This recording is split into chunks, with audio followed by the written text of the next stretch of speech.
lorsque, dans tous les bureaux, leurs présidents respectifs vidèrent les bulletins de vote sur les longues planches qui servaient de table, une rumeur d'avalanche traversa impétueusement la ville.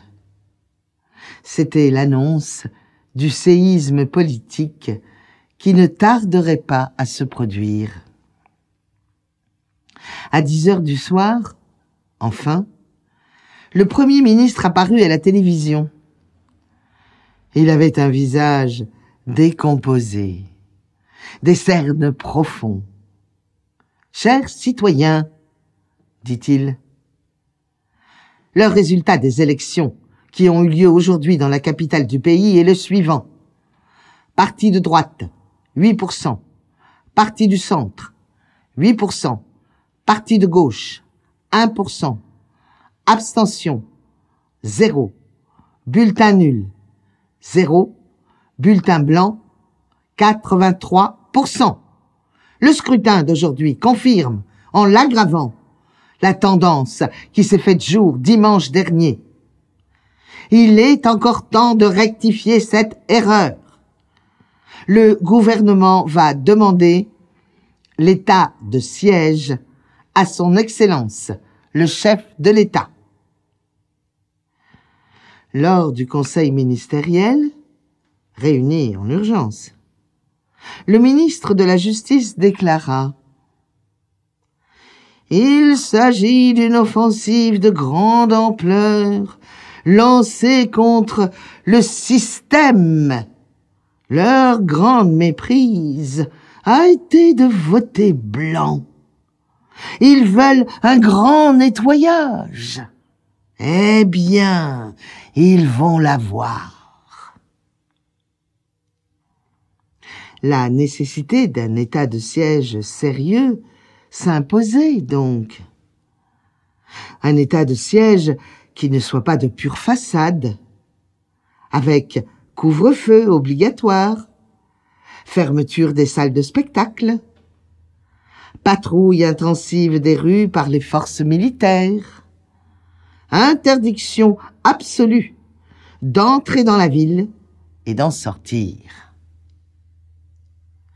Au moment même où le Premier ministre apparaissait à la télévision pour annoncer l'instauration de l'état de siège en invoquant des raisons de sécurité nationale découlant de l'instabilité politique. À ce moment même, donc, des unités d'infanterie et de la police militaire, appuyées par des tanks et des chars d'assaut, prenaient place à toutes les sorties de la ville et occupaient les gares de chemin de fer. Dans la capitale, les images des opérations militaires envahirent les demeures des habitants stupéfaits. Les familles, dont certains membres travaillaient ou étudiaient dans la capitale, hochaient la tête devant la démonstration martiale et murmuraient « Ils sont fous !» Mais les autres, celles qui envoyaient tous les matins un père ou un fils dans une usine installée dans un des pôles industriels tout autour de la ville et qui les récupéraient le soir, se demandaient comment et de quoi elles vivraient désormais s'il était interdit de sortir et d'entrer. Ils donneront peut-être un sauf-conduit à ceux qui travaillent en dehors de la périphérie, dit un vieillard.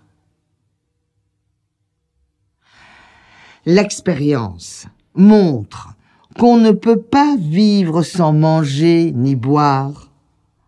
Or, comme la viande venait de l'extérieur, comme le poisson venait de l'extérieur, ainsi que les légumes, bref, comme tout venait de l'extérieur,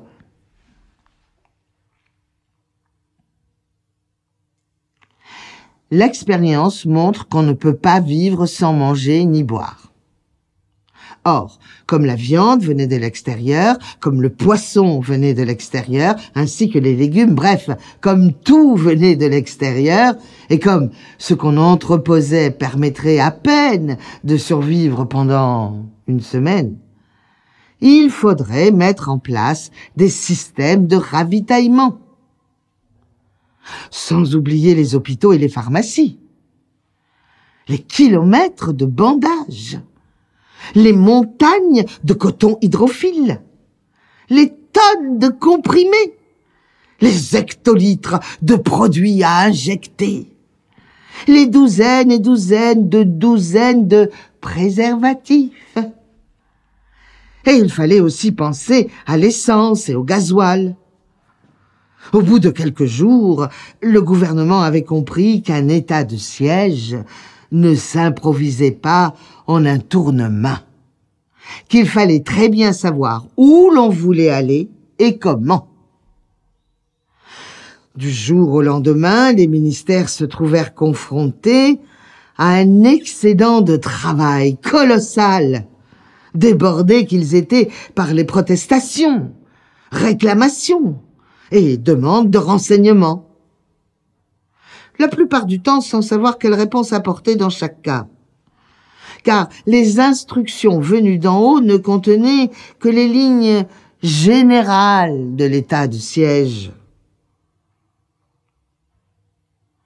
C'est alors qu'un matin, les rues de la capitale furent envahies de gens portant sur la poitrine des autocollants proclamant rouge sur noir « J'ai voté blanc ». Des fenêtres pendaient des grandes affiches proclamant noir sur rouge « Nous avons voté blanc ». Mais le plus saisissant, c'était ce fleuve interminable de drapeaux blancs qui s'agitait et avançait au-dessus des têtes des manifestants.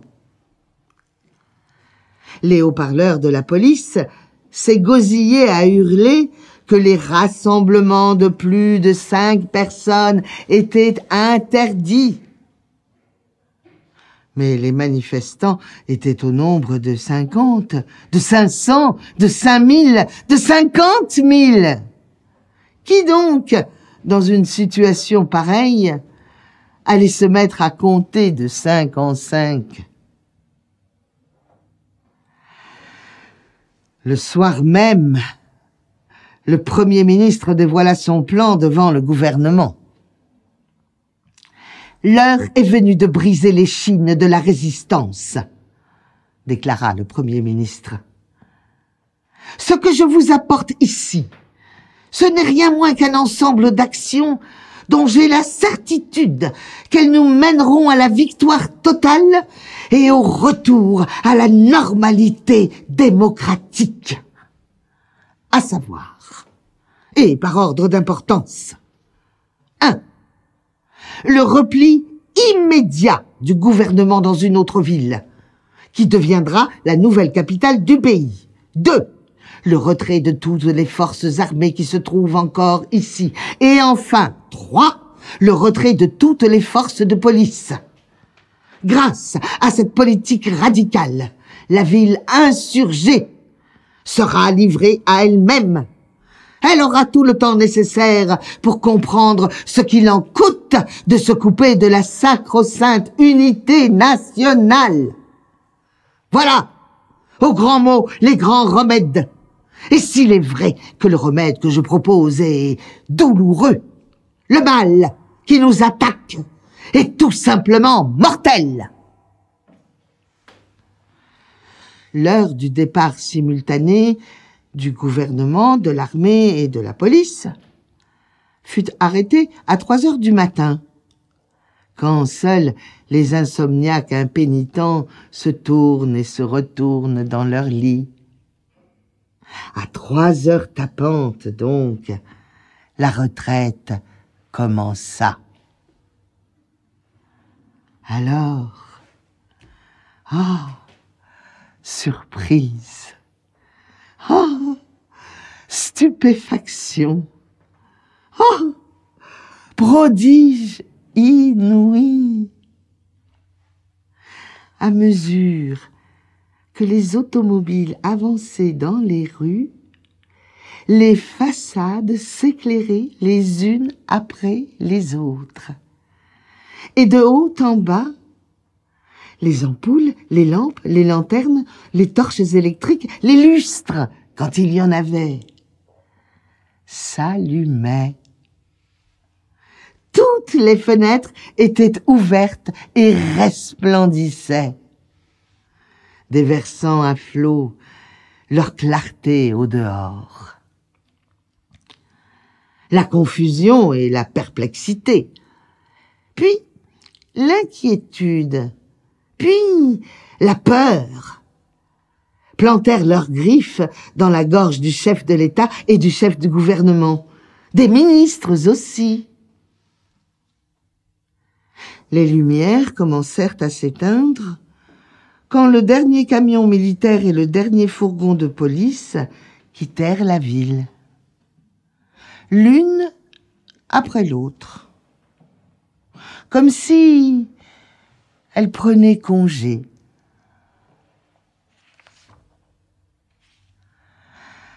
À cette heure, le chef de l'État, en personne, s'adressa à la nation.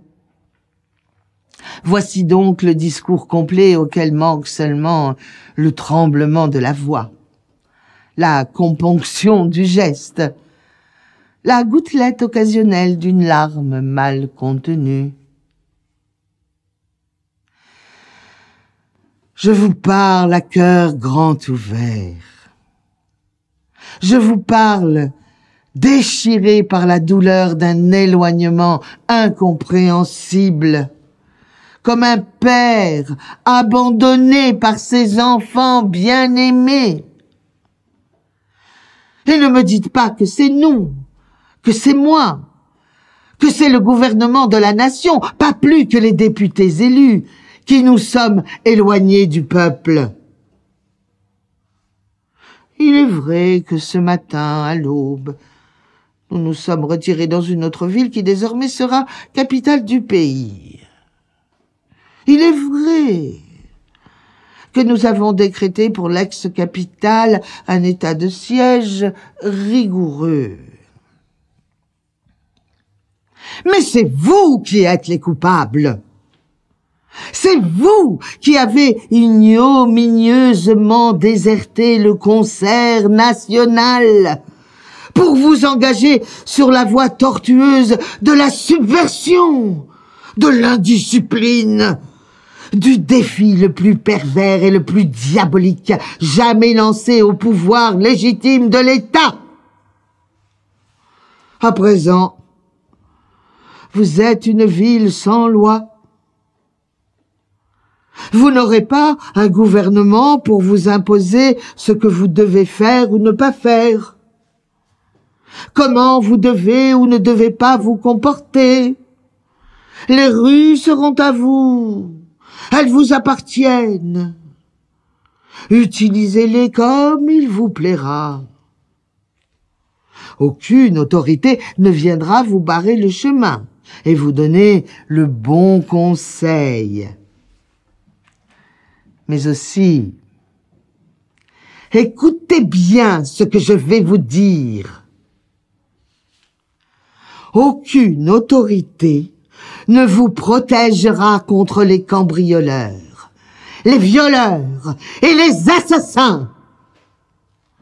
Cela sera votre liberté. Profitez-en. Voter blanc est un droit imprescriptible. Personne ne le niera. Aussi, de même que nous interdisons aux enfants de jouer avec le feu, de même nous avertissons les peuples que jouer avec la dynamite est contraire à leur sécurité. je vous dis au revoir. Que le Seigneur vous protège. L'image grave et emplie de componction du chef de l'État disparut. Et à sa place apparut le drapeau national, exténué, languide, paresseux dans son ondoiement. Comme si, à chaque instant, il était sur le point de glisser inexorablement au bas de sa hampe. Les rues, pratiquement désertes jusqu'alors, se remplirent en quelques minutes, comme si la ville était en fête, comme si c'était un jour férié municipal. On n'apercevait ni cambrioleurs, ni violeurs, ni assassins, contrairement au pronostic mal intentionné du président Fuyard.